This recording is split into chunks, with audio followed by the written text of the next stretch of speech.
প্রান্তিক জনগোষ্ঠী এবং সমাজের দরিদ্র মানুষের চিকিৎসা সেবা নিশ্চিত করার লক্ষ্যে রংপুর কমিউনিটি মেডিকেল কলেজ ও হাসপাতাল আরডিআরএস বাংলাদেশের ফেডারেশনের সদস্যবৃন্দের সাথে এক মতবিনিময় সভার আয়োজন করেন।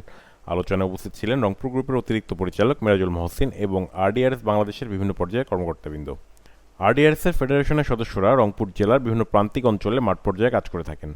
প্রান্তিক অঞ্চলের এই মানুষগুলো কীভাবে একজন বিশেষজ্ঞ চিকিৎসকের মাধ্যমে স্বল্প মূল্যে ও দরিদ্র জনগোষ্ঠী বিনামূল্যে রংপুর কমিউনিটি মেডিকেল কলেজ ও হাসপাতালে চিকিৎসা সেবা পেতে পারেন সে ব্যাপারে আলোকপাত করেন রংপুর গ্রুপের অতিরিক্ত পরিচালক মেরাজুল মহসিন।